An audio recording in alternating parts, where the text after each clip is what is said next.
All right, guys, we are going to talk about the directions for your color study project. So you are going to be creating 6 little pieces of artwork, and each of them is going to be observing a fresh cut orange. Actually, I think I have clementines this time, but I'll have something here for you to look at. And you're going to create 6 little pieces on a square piece of paper that's 6 by 6, okay? So these are going to be in the box back there. It says 6 by 6 on it. You're going to grab those. So let's talk about the directions for this piece. You will use a different media, which is a different material on each one. First, you're going to do one with color pencil, one with oil pastel, one with pastel. Remember, that's just a fancy word for chalk. One with marker, and you can choose if you want to use like the bigger markers or the skinnier ones. Watercolor paint, and for that one you need to make sure you use watercolor paper, and then acrylic paint. You can feel free to experiment with the media. That's what this whole project is all about.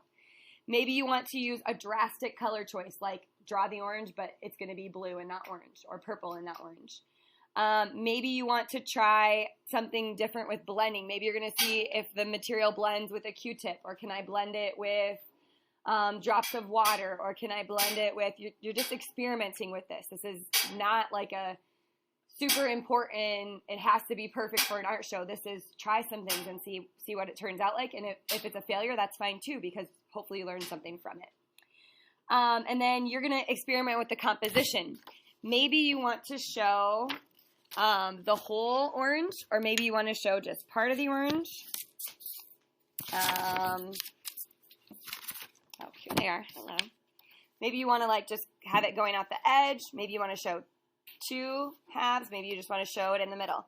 But I did write this down here. I would like you to write that as well in yours. 70% of the white has to be covered. So you can't just do like a little tiny orange in the corner and be like, I'm done with that one. Okay, so 70%. If your orange is really tiny, you could always shade in the background somehow, and then that would cover your 70%. At the end, you're going to write 1 paragraph looking back on all 6 pieces. And you're going to pick one of the pieces that you like the best. So let's say you thought your oil pastel turned out the best. You're going to answer these questions about it. What did you like about using the oil pastel? What was difficult about it? For oil pastel, maybe it was messy, or you weren't sure how to blend the colors at first and you had to experiment. Was it easy to create likeness? Remember, likeness is, does it look like what you were trying to make?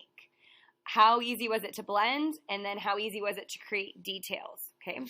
If I compare this one to my color pencil, the color pencil I can get a lot more detailed because the tip is a lot finer on those color pencils. So details are easier, but blending is way harder with color pencil because typically those don't blend into each other, okay? So those are your directions for that part. When you get started, you're going to choose your composition. If you want to trace the outside, that's just fine. If you find a circle in here, you want to use a compass, you can use that help to get it circular. But I see a big problem sometimes with students, okay? So I want to compare these two. For this one, I did not look at what I saw in the orange. I just drew what I thought, okay? Doesn't look horrible until you see it next to the orange. The actual orange has a lot more pieces than what I drew on this one, right? If I had this one would end up maybe with 5 or 6 pieces, and these actually have 10 slices. So you really want to look at what you see. Also, one thing I see students miss is the edge. The edge out here is really dark orange, and then it fades almost to white. The little slices, they're not perfectly squared corners, they're rounded, okay? And then there's little details in the orange, these little shiny parts that somehow you can get with a lighter shade. That is one thing. If you're experimenting with a color, like let's say you decide you're going to make it blue, I would still stick with the value. So where it's dark orange, I would make it dark blue. Where it's light orange, I would make it light blue. And where it's white, you could still leave it white. Okay? So you're going to have 6 of those. One really, really important thing is that every time you write your name on the back, because after a while you might have forgotten exactly what yours looked like and someone else might have made one that is similar to yours, so write your name on the back. Keep these in your table folder each day, and then at the end we will mount all 6 of them onto a black piece of paper together. Okay?